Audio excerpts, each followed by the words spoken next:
Hello, and welcome to another episode of Telling Everybody Everything.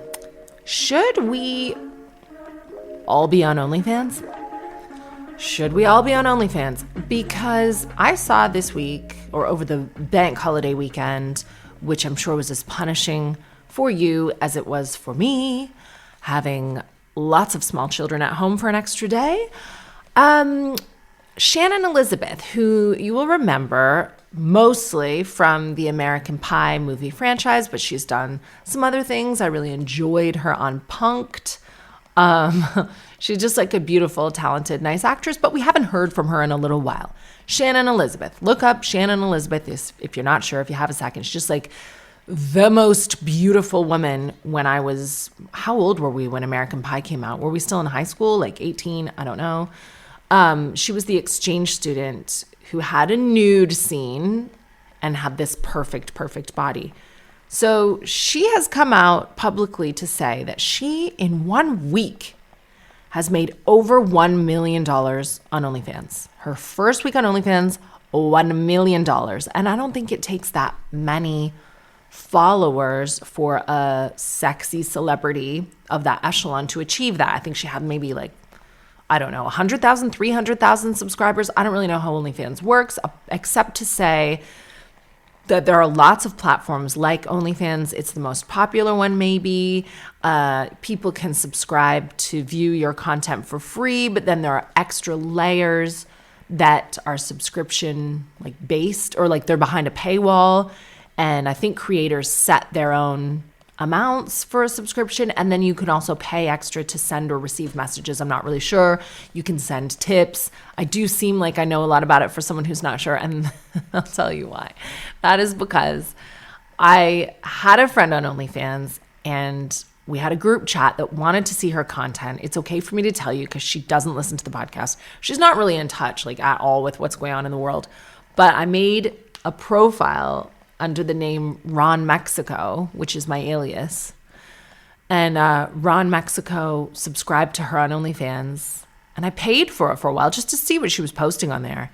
And luckily, I came off it when she started posting like actual X-rated content. But when I was on there, it was just like pictures of her butt and stuff. And I really enjoyed the content. Shannon Elizabeth, I don't even think is getting naked on OnlyFans. See, this is what a lot of people don't realize. I think pornography built the internet.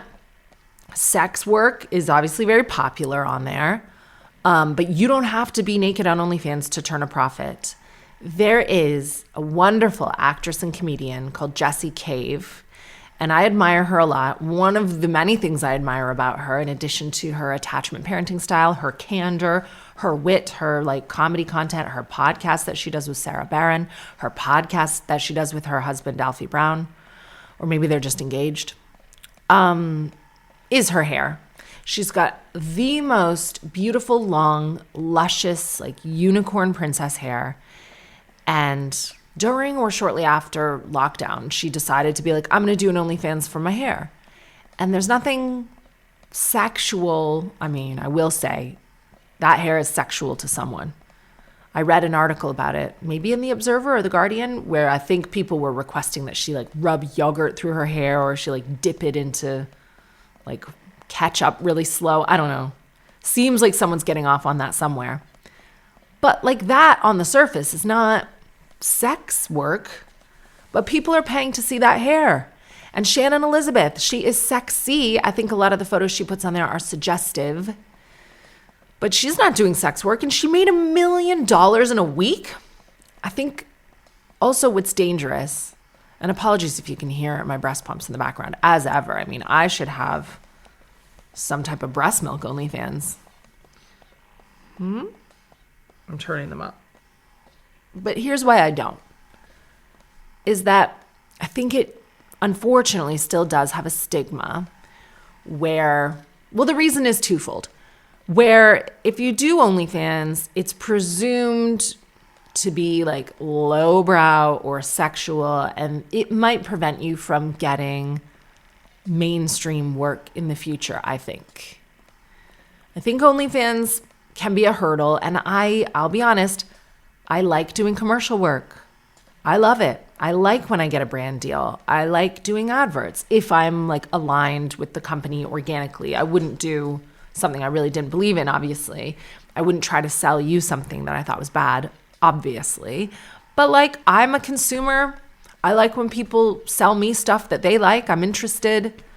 I do the same thing that everyone else does, is I like doom scroll on eBay or on Amazon, and I like shop for stuff at night, especially for the kids now. I like to know. I like to share about like bibs that I found that are really beautiful. I like to know when other people find, like, someone influenced disposable bibs to me the other day. I was like, yes, when you're out and about, this is a lifesaver. I want to know about stuff. My friend Ashley has a brand called The Cosmetic Consult. She's got these new incredible, and I should have used them this morning. I really could have used them this morning. These really cooling eye patches that have caffeine in them and peptides, and really like put them in the fridge and they wake you up. I like knowing about that shit. So if I do OnlyFans, and even if it's something dumb, I'm not exactly getting my puss out, which, let's be honest, the people don't want. They do want. I've spoken about my vagina before. It looks great. But that might stand in the way of like any future work, and I don't want that, because ultimately, is my job to be a content creator on OnlyFans, or is my job to be a comedian and focus on that? Because this is the other reason. You don't just go on there and make $1 million in a week. And I think a lot of people compromise themselves because they believe, okay, I'm going to put a sexy photo on OnlyFans. I'm maybe not 100% comfortable with it. Some people are comfortable with it, but there will be women who go, all right, I'm going to put that on because I'll make $1 million in a week. And they don't make anything. So there you go. You've like compromised your morals, and you haven't had the reward that you anticipated. It's like anything else. You have to put so many hours into it. You have to have a natural affinity for it. You have to connect with people. It's the same way, like, not everyone is a famous rich comedian. Like, not everyone is going to really pop on OnlyFans. I think only 1% of their creators are earning, like, really good money. That figure could be off, but it's something like that. But when every time you see a celebrity coming out, be like, I made $1 million in a week. It's like, okay, well, even if I made, like, 10 grand in a week, that's making 10 grand in a week. Like, why am I not making 10 grand in a week? What's happening with these sites? Like, the bubble is surely going to burst at some point. We can't have these platforms where creators are just making money hand over fist. It is a time investment. Even social media is such a huge time investment. And there is a very famous celebrity that you will all know, a young woman who has like a girl. When I say girl, she's 22 years old. This girl follows her around as part of her PR company and just does social content of her constantly. And this girl's really talented at it. And I've been in the presence of this young woman where she's taken a photo of me and she shows it to me to go, are you okay with this one? Are you okay with this one? I go, I don't care what you do, like, post it. But isn't that nice that you can see she gives the girl, the like main celebrity, creative control over everything that goes on the Instagram. I know this celebrity is still very much the only one checking her DMs, the only one responding to people, the only one using her Instagram. But if she approves it, the girl can also post stuff for her. And then she's got all this content all the time. And I think that that is something that my company needs to invest in. Because right now, my Instagram isn't that personal. I don't love putting too many pics of my kids anymore. I'll allow 1 or 2 here and there, but we're having very meaningful conversations about that now, which is another reason I wouldn't do like any sort of pregnancy breastfeeding stuff on OnlyFans, because if anyone does have that as a kink, then like, what's that about? Because it's linked to like having kids, so bleh. But breast milk, oh my God, breast milk is gonna be such a kink for like politicians, like anyone who went to boarding school, anyone. So it's a missed opportunity in many ways. But yeah, I'm gonna look for, and I hate to say this on the podcast because no offense, guys, I hear all the time about imposter syndrome. Like, oh, I'm not gonna try that because I don't think I'm qualified. Listen, there are people who think they are way more qualified than they are. I have had so many submissions to do this for me, to do that for me, to be my PA, to like be my social media person. And when push comes to shove, the young people that I want, it's a very specific role. You have to be like young enough, not to be ageist about it, but you have to like be in that world of social media and know the trends and like know what's going to work and turn it around quickly and edit it. And my company who do the clips for this podcast, I found them through Louisa Zisman and her podcast Luana, that she does with her best friend Anna.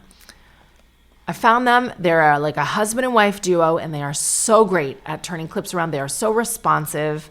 They're called Off Paper Studios. If anyone wants like a proper media company, I can see them producing actual television shows in the future. They've done my like tour teaser video. They do my stand-up videos. They do everything so well. They came on tour with me. They're so busy. And they are excellent at that. I had a comedian actually reach out to me the other day asking me about them, like, should he use them for his content? And I was like, absolutely 100% yes.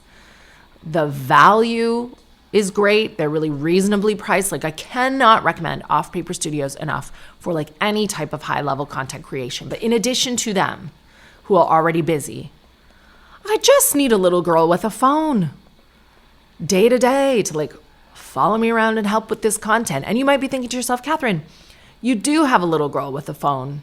What about Violet? No. Violet does not think I'm cool. Violet in no way would want to help me have a greater social media presence. Violet has stopped even posting herself because that's another interesting thing. And I don't know if you found this with your kids.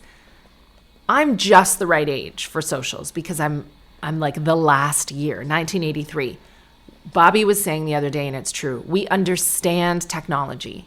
We understand social media, but we can also remember what it was like to live without a phone and to like go outside and be bored and like push a rock down the road with a stick or whatever we were doing in Sarnia. A rock of crack, obviously, with a needle. But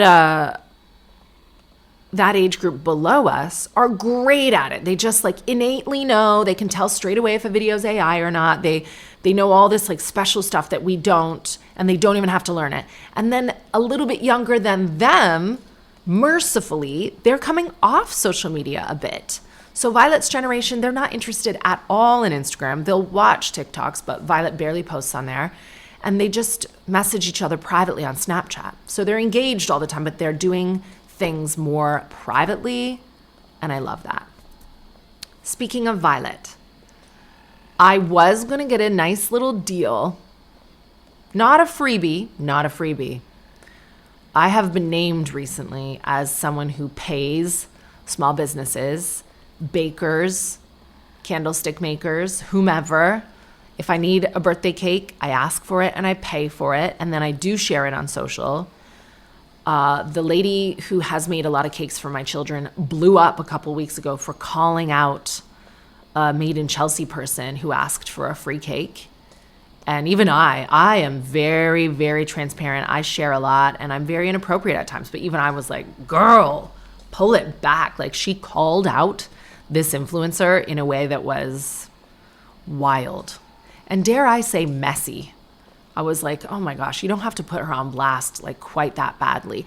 Yeah, I do think that small businesses should be paid for their work, but you can forgive an influencer or an influencer's team for reaching out and saying, hey, do you fancy making a cake and we will share it on social media? Like, it's maybe not ideal.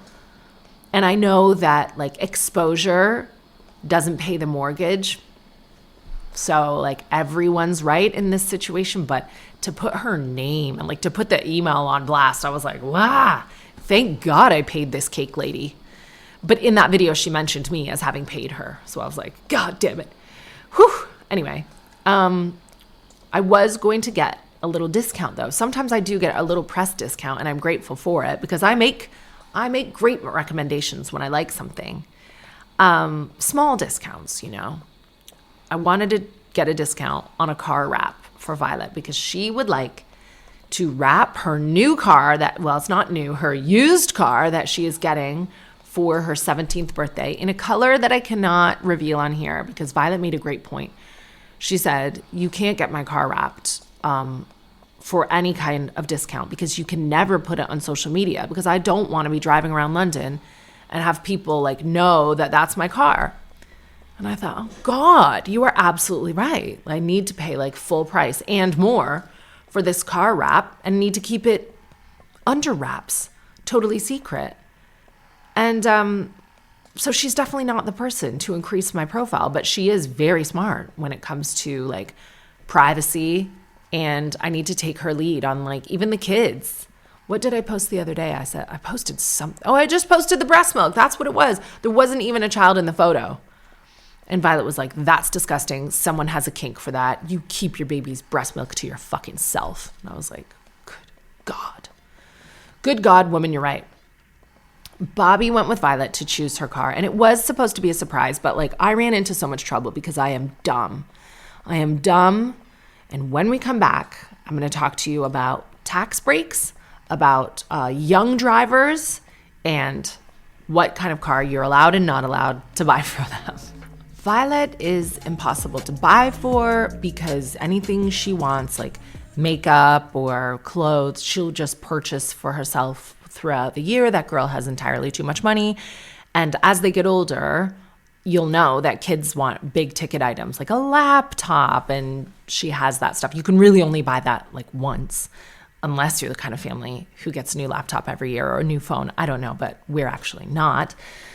It is her 17th birthday in June, and you know what that means. Beep, beep, bitches. She will be driving, presumably, if she passes her tests. And I think that she will because she's always been a good driver, even since Violet was like 3 years old on those little Tykes things, or even the ones with like a 36 volt or 12 volt battery that actually drive around. I didn't realize she was good at driving these things until Fred started driving these things and was horrible. He's good now, but she was just so coordinated. She was just a good driver all the time. She had her little ATV. I'm not really worried about Violet passing, but I wanted to get her the best and safest car. And thank God for Gemini, my large language model AI assistant. This is not an ad, but I do use Gemini every single day. I was like, what is the best, safest car? And I forgot to add a few details to that question because Gemini gave me a few options, but it told me that the new Volvos were really, really safe. Like they essentially can self-park and they're almost self-driving. Like you're very unlikely to get in an accident. They've got all this extra stuff that stops you like dinging your car essentially. And then I was thinking, because for years I've known that as a limited company, your business can purchase, but this is the caveat, it has to be a new, fully electric, not hybrid, a new, fully electric car, and you basically can write off like 50% of that car up front, and you get all these tax rebates. And then apparently you have to pay tax every year on having a car, but you pay much less tax if it's through your company and it's a new, fully electric car. I don't know. Gemini worked out all the math for me and said basically I'd save like half the cost of the car in the end. And my financial advisors have been telling me the same because of course this thing can't give financial advice, but if you ask it the right questions, it can like point you toward financial advice. So I was like, oh, that sounds really good. And I looked for a Volvo that was fully electric, and one came up that was like, what was it? 80 grand or something. It was like the Volvo EX90, which is like a 7-seater, beautiful SUV. And Bobby was like, absolutely not will you be getting that car for Violet as her first car. And I was like, well, why not, Bobby? Because if you think about it, you know, I can drive it too. I'll be the main driver on the car. And Violet already is going to be a PAYE, like listed member of the company when she turns 17. She's contributing on my new book. She contributes a lot to different things. Like she's a legitimate employee of the company. She could be a driver on it, la, la, la, la, la. And Bobby was like, let me take over the purchase of this car. And I was like, no, you just don't want Violet to have nice things. Just let me do it. And he was like, okay. And credit to Bobby. Like, I love him for that. He just sat back and let me like fail. So then I see my friend Ramesh is an ambassador for Volvo. So I said, Ramesh, give me the number of someone at Volvo. I'm going to try to get a friends and family discount and I'm going to buy this like brand new Volvo. And so we talked to a lovely man called Alex, who's like a salesperson at Volvo. And he went through the whole car with me. He was like, yeah, it has this, it has that. Eventually, through his wisdom, we went with the smaller one, the Volvo EX30, which is still like a 45,000 pound car. It's a really expensive car. And I thought, yeah, that'll be the right one. Okay, so that's a big expense, but like I only want the best for my daughter. Like it's really important that she have the safest car. And now I'm not talking just about luxury. I'm talking about like safety. Also the tax write-offs for being a company. I was like, this is perfect. This is great. So I ring up my good friends at my insurance company and I go, hi, Violet's getting her license next year. She is an employee of my limited company. I would like her to be a driver on this brand new car. And my insurance company called back and they were like, no. And who do I have to thank for that? Again, Gemini. Gemini was like, before you sign on the dotted line, check with your insurance company. And they were like, we will under no circumstances be able to insure a 17-year-old driving that car. Like, here is a list of cars that you can get insured for a 17-year-old. So apparently like insurance groups go from 0 to 50. I did not know this. Like, this is not my area. And the car I wanted for Violet is in insurance group 41, and they will really only insure a new driver like group 1 to 10 or 1 to like 15 as a stretch if you get a black box in the car. And the car has to be like under a certain value and under a certain engine size. And this might sound boring to like anyone who already knows this, but I guarantee you, if I didn't know this, there are tons of moms looking into getting their daughters or sons like a new car that maybe didn't know this. I was totally in the fucking dark. So I had to ring back this Alex guy and be like, whoa, I completely wasted your time. Like, I'm not allowed to have this car under any circumstances for my daughter. And then with my tail between my legs, I like approached Bobby and I was like, I don't know how to buy a car for her. And he's like, I will take Violet to a used car dealership and I will purchase for her like an age appropriate, insurance appropriate vehicle. So that's what they spent Saturday doing. And they found the right car, way less expensive than the one I was originally going to get. And thank God, like for people like me, that there are legal restrictions in place to stop me being a terrible parent. I had no idea. I just thought you could get a child any car you wanted. And it's not even like you can't get them that car unless you pay loads more in insurance. It's like, we will not insure a 17-year-old on that car, period. Not for like $1, not for $1 million. But like, fine. And the car that Bobby chose is safe for her. And crucially, like what I didn't realize is that the Volvo that I was originally going to purchase was like a dual engine, the EX30 that we eventually agreed was right. That goes from 0 to 60 in like 0.5 seconds or something stupid. I don't even know what that means, but it's too fast. It goes too fast. And that is dangerous when you're learning to drive. So you need a car that revs up slowly. I mean, who knows this shit? Who knows that stuff? God. I mean, every day is a school day when you're TV's Katherine Ryan. I mean, podcasts Katherine Ryan, formerly of television. On the subject of insurance, this should scare me. And like, my main plan is not to die. But I've spoken before about my quest to get life insurance. And I recently went back to my doctor and I did this massive health workup that cost like honestly thousands of pounds, like EKGs. And I had to run on this thing and then lay down quickly so that they could see my arteries like when they're relaxed and my arteries when they're working hard. And I had all these ultrasounds, all this shit. I submitted all of that and still I cannot get life insurance. Still, I cannot. They came back and they were like, well, where are your records from like your first melanoma in 2002? I'm like, I mean, I have no idea. They were etched onto a stone. Like that was so long ago in Canada. I don't think I ever had histology or whatever it's called, records of that. I don't know. Well, where are your medical records before this time? I'm like, guess what? I didn't go to the doctor. Like if you are someone who rarely goes to the doctor and we don't, then I suppose you just don't have medical records. Like I have an NHS number. I've been to the doctor a few times. I don't know. I'm not going to find it all. I don't care about getting insurance that much. If the like thousands and thousands of pounds, high level VIP, full medical exam is not enough for you to give me life insurance, fuck off. Like truly fuck off. And I guess it's because the earning power of my company like wholly depends on me being alive. I guess that's why. Or the insurance company just thinks that I have a great likelihood of dying. And let me tell you something else. I like the insurance people that we deal with, Bobby and I. They do our car insurance, our house insurance, and everything else. They are not insurance people, though. They're like a liaison with insurance companies to get us the best insurance. So like no shade to them, but I have never actually met an insurance company person that's nice. I think if you sell insurance, if you're like working for a company, whatever, you're trying to live your life.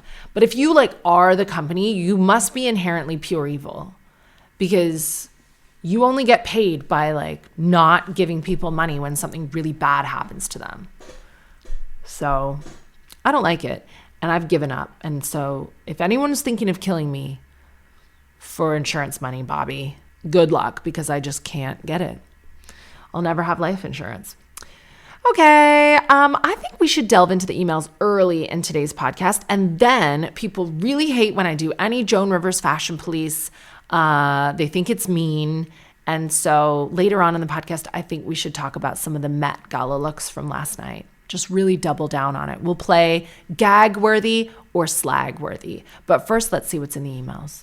Some really funny reactions to the Polycule episode from last week, and this one's my favorite. Katherine loved the Polycule app, hilarious, and I can't help imagining the brainstorming session of their name, Polycule.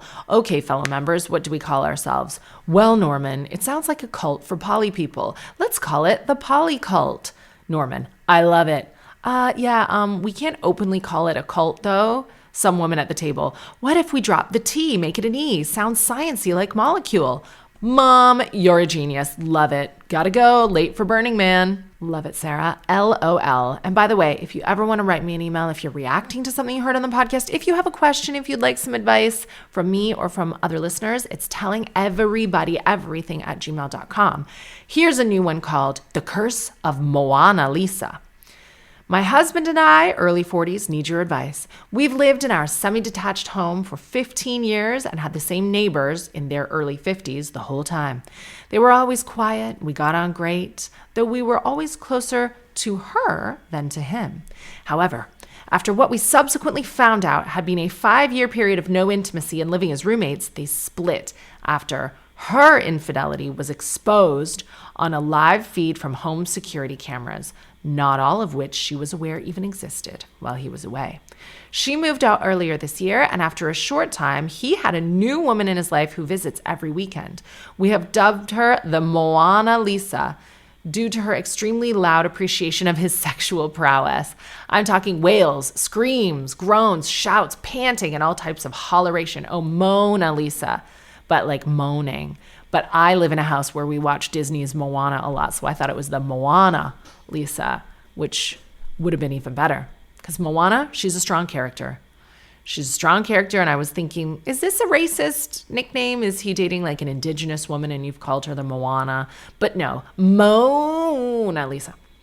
We're not prudes, and at first we were happy he was making up for lost time, but they have sex all hours of the day and night, sometimes waking us up at 1:30, 2 a.m., or preventing us from drifting off to sleep until they're done. What amplifies it is them having all their windows open, so her banshee-like screams echo all the way outside what is otherwise a fairly quiet street. He is a very private, introverted person, so we don't think he even realizes how audible she is and would be mortified. Oh, he realizes. We're accepting of the heterosexual lifestyle, but it's very annoying to have it shoved down our throats, or our ears in this case. And unless we're away, we now feel quite uncomfortable in our own home every weekend. So what are our options? They seem to be A, use earplugs, try to ignore it. B, move house, and we have been looking. C, have an awkward confrontation. We just don't know what to say, so this is where we need your help. Fortunately, after this bank holiday weekend, we will be on holiday in your motherland for 3 weeks, So we'll get a welcome break from the cries of Moana. But sadly, Mona. But sadly, that isn't a long-term solution, and our biggest worry is that he'll move her in permanently. Not even the weekdays will be safe. Yours, hopefully. What a lovely email from a wonderful couple who are being terrorized by these cis-het normies screaming out the window. Let me tell you, there is nothing more heteronormative than a woman faking an orgasm with a new partner. So even if you do nothing, I think this problem is going to go away real soon, because this rebound relationship will either fizzle out, or if it does go the distance and he moves her in permanently, she won't be having this like honeymoon sex with him anymore. Can we circle back to the bit about your male neighbor having CCTV cameras that his wife didn't know about? Because we touched on tech abuse a couple weeks back, and it is a new thing. It should not need a definition or being pointed out. It should be common sense that you can't record someone in an intimate relationship without their consent. Now, you haven't said that these cameras were like in her bedroom or anything, but still, it is such a boundary violation and breach of trust for your intimate partner to have cameras anywhere in your house, inside or outside, without your knowledge. Like, I wouldn't even do that to a nanny. I know a lot of people who do that, actually. Everyone in my house knows where the cameras are. So let's say that this guy seems like a bit of a creep. But fight fire with fire. I mean, why don't you install CCTV cameras, if you haven't already, just around the perimeter of your house, not pointing at his house, just, to secure your garden, maybe near one of his windows, maybe a camera that also captures audio, and then the cameras will pick up the sound. And if they're motion cameras, when you hear the sound, just wave your hand in front of the camera to like activate it if you're using a Ring or whatever, and then record the sounds and then screen record that on your phone. So you don't even have to have like face-to-face confrontation with this guy. Screen record a bit of it on your phone, text it to him. I'm sure you're in like a neighborhood WhatsApp. Oh my God, it's even better if it's to the whole neighborhood. And be like, has anyone else heard these sounds? They seem to come on every weekend. What the funniest part is she's so faking it. So this bitch is dry as a bone. But be like, these noises seem to come every weekend and they're really interrupting our sleep. They wake us up in the middle of the night. I don't know where they're coming from. Has anyone else heard this? And then either directly to him or hopefully on the Nextdoor app or the group chat, upload the footage with the audio. And then he will see that and be like, oh, goodness me. And maybe that problem will solve itself. He likes CCTV, you like CCTV. CCTV, you never again, hopefully. I'm so sorry that you're living next to straight people. No. I hate to see this. Katherine, he has locked WhatsApp messages. My partner of 14 years. My partner of 14 years and husband, same guy, has been an amazing person throughout our entire relationship. He can get a tad sulky from time to time, but who can't with 3 kids in the house? 2 years ago, I caught some over-the-shoulder texting to a woman he worked with. Girl. I confronted him. I thought we'd sorted it. He soon moved jobs, and I never asked to see any of the messages. The job at the time was a very small company. He was the manager. There were no HR boundaries, and I believed that he could have strayed into an unintended overstep. At the time, though, he claimed they were purely work-related. I judged myself that I accepted it's work-related at 10 p.m., but we move. Skip to current day. Again, an over-the-shoulder phone view. Something caught my eye. WhatsApp face recognition. It took me a moment to work out what it was, but a quick Google image and another view of his screen confirmed this is what it was. I don't want to confront him, as the last time with the work woman, he gave the response of, I didn't know we were that couple. But I have a nagging question of why would you lock your WhatsApp messages when there's nobody looking at your phone? His normal texts aren't locked. And that's his usual method of communication with friends and family. Also, if I wanted to know his phone passcode and I could access, if I wanted to, I know his phone passcode, so I could access any social media accounts to my knowledge. I would like your listeners' experience. Did an option come out to users to turn on the lock option? Has anyone got reason why they have to do this if there's nothing to hide? Is there a reason that he could be doing this other than cheating? I pride myself on being a strong woman. I don't want to be a mug, but is it worth rocking the boat when there's a large mortgage, 3 kids, and no real evidence of wrongdoing? My best friend has also just been having a long-term affair, so maybe this is what's made me paranoid. Let me see right now. So if I go into my WhatsApp, if I open, well, I've been on my phone recently, so it doesn't ask me.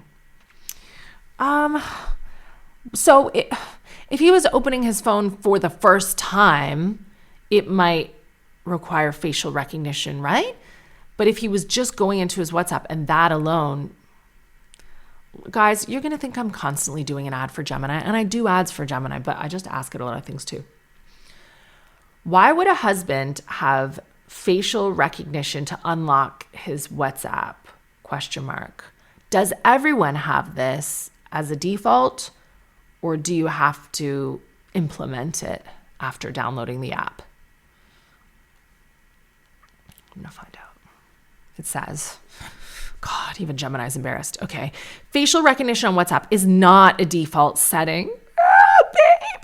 It's an optional privacy feature that a user must manually enable after downloading the app. To use this feature, a person must first have facial recognition set up on their general phone settings, but then they have to navigate to the WhatsApp and untoggle it to make it happen. Okay, why someone would use it? It's designed for people who occasionally share their phone. Also to prevent snooping. It prevents someone from casually opening the app.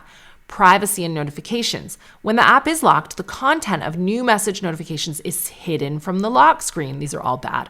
Securing specific conversations. Again, bad. Oh, God. This feature might be used as a defensive measure if either spouse feels their private communications are at risk of being monitored by the other. Jesus Christ. Listen, babe. It's always worth rocking the boat. It's always worth rocking the boat because you don't want to sit in your own marriage that's supposed to be a place of honesty and sharing and love and transparency and have questions in your mind about another person's bad behavior. Because what that's going to do is it's going to spread like rust, and you're going to be checking up on him in loads of other ways that are toxic. We've heard now twice on this podcast about people resorting to tech abuse to like track their partners or watch their partners sleep or find their partners cheating. And like, you just need this off your plate. And that's where I'm at with Bobby is like, I have asked him stupid questions. And because he was not guilty, he didn't mind.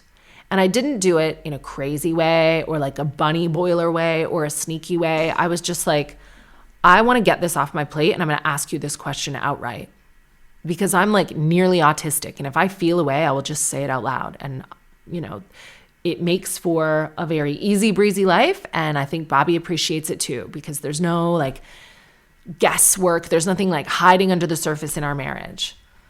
So I wonder what the listeners have to say about this. And would you please weigh in with your own experience? Oh God, it's going to be bad, isn't it? It's going to be like, I finally unlocked his WhatsApp and he was like looking at animal porn. It'll be something horrible from the listeners, but please email telling everybody everything at gmail.com. Try to keep it clean. Just kidding. Look, I don't think it's appropriate in a marriage for someone to have private messages. Having said that, I don't check Bobby's phone. He doesn't check my phone. And I also think, I was talking to a friend the other day whose husband looked in their phone and he found her like slagging him off to like her friends and her mom. And so you might find something like that, not cheating, but like if she was, sometimes you just need to express yourself and offload, and you'll be pissed off at your spouse one day and you might like call them a cunt. And they don't want to see that. So don't check your partner's phone because you will find something you don't want to find is what I'm saying. You might spoil a surprise. You might just find yourself being slagged off. But Bobby and I do have an open door policy. Like, I know what his passcode is. He knows what my passcode is. We need passcodes on the phone because the kids have now started like grabbing phones and like calling people if they're unlocked, like sending stuff to people, going into our social media. It's bad. But we're always with the kids, so we catch them and stop them. But I don't think it's appropriate in a marriage for him to have a facial recognition on his WhatsApp. And I don't think it's appropriate in a marriage that he fobbed you off when it came to these private messages with the woman that he worked with. You deserve to like sleep at night and have trust. And look, maybe you are the kind of wife who is like, you know what? We have 3 kids and a mortgage. I don't really care what he's doing. And that's fine too. But then you really need to not care what he's doing. You need to be comfortable with the fact that he's definitely hiding something from you, if you ask me, on those WhatsApp messages. Maybe it's full cheating, maybe it's not, maybe it's just a little flirtation, who knows? But either you care about the mortgage and you want to stay together for the kids, or you want to know what's going on. And you might throw your whole life into upheaval when you find out what's going on, because maybe it's something bad. But one thing you could do in the middle is just say, like, I noticed the other day that when you opened WhatsApp, your facial recognition was on. Why is that? Like, don't ask more than you need to ask. And he might be like, oh, right. And then you go, well, what? I just want transparency in our marriage. I expect from you all that I expect from myself, nothing more. I don't have facial recognition on any of my communication apps. And I don't want to upset you with this question, but I just do feel like I deserve clarity. Like, why? You know what? Let's also normalize not having a husband who reacts aggressively to you asking him a question. Like, he's your husband. You're entitled to ask that. You are entitled to ask that. It doesn't need to be a fight. And if it is a fight, I think that tells you everything you need to know. Katy Perry is testing me with all of her public behavior as of late. And I've just got to move on from it because I'm sure she's a nice girl. She's happy in her relationship. This astronaut woman, best friends with Laura Sanchez, who is the wife of Jeff Bezos, who like owns the Met Gala now, doesn't just sponsor it. It's like his event now. She's come covering her face with some type of like fencing mask. And I think I'm supposed to have some type of reaction to that. But I can't anymore. Not since her little boyfriend, Justin Trudeau, went to Coachella as Bart Simpson. Like, yes, Katy Perry, she's ready. She's ready to take off in a spaceship at any point. SLAGworthy. Keke Palmer messaged me once to say she loved my White Moms rap, and I have always appreciated that. She is GAGworthy. Kim K. I liked this look. I've seen it slagged off already because people love to slag off the Kardashians. It is one of those form-fitted, like futuristic bodices again. And you know, I want to see Kim Kardashian's body when she steps out the house. Why have a body like that if you're not going to show off the like wild dimensions of it? And I don't even mean in a sexual sense, because obviously, like, I am not attracted to women, unfortunately. But like, it's just, it defies gravity, architecture, everything. I love Kim's body. I love the way she shows it off. Her hair and makeup was awesome. I thought it was perfect for the dress. GAGworthy. Kris Jenner, GAGworthy. Shutting down rumors that she hates her facelift. Yes, you can see that there are some wrinkles on her face. I've seen a video of this look up close as well. But I think the facelift is awesome. And what do you want from this woman? She's like in her 70s. It would be weird if she had like a totally smooth, shiny face. She's aging beautifully and implementing science to help her along the way. I love the kimono. I love the like little statue earrings. I love the colors. Really went with Kim's colors and Kendall's and Kylie's. Kris Jenner, GAGworthy. Lena Dunham is the toast of the town. If you've not heard or read her new book, Famesick, get on that immediately. Lena Dunham is a vision. She's got the leg out. She's making me feel better about my pale legs. She's wearing, I think, a Valentino shoe. She's got feathers. She's got sequins. She said, I'm here. I was unwell. I went to England for a while, but I'm still on top. GAGworthy. And finally, on the subject of Lena Dunham, can I just say that she has been making the rounds promoting this #1 bestseller book, Famesick, and doing loads of interviews. And in one of the interviews, she mentioned leaving rehab to go to a Met Gala, I don't know how many years ago, 10 years ago, 20 years ago. And she said, Anna Wintour, for all of her faults and all of the toxicity that we hear about in the fashion industry and with models and this and that, she said, Anna Wintour was always very good to her. She said, I got more shit from like chubby bitches in Hollywood. She might not have used the word bitches, but because Lena Dunham didn't look the way, I think at that time we were used to seeing a lot of models and actresses, even though looking back now, you're like, what? You thought Lena Dunham was fat? What? She was like this 23-year-old angel. She said Anna Wintour was always good to her. So there you go. So say what you will about toxicity and fashion and The Devil Wears Prada inspiration. Have you seen that movie, by the way? I need to get out and see it. I've heard it's good.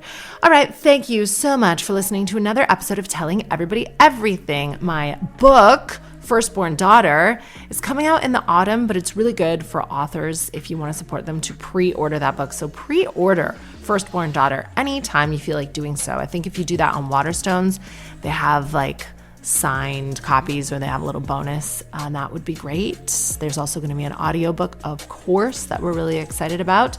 I'm doing a show at the Roundhouse in Camden in August. When is that? That's the Sunday, maybe August 3rd or 4th. If you look at the Roundhouse website, there are so many comedians doing great shows in the summer there. It is the 2nd of August. Haha. Otherwise, not a lot to report. Please look after each other. I'll see you soon. Goodbye.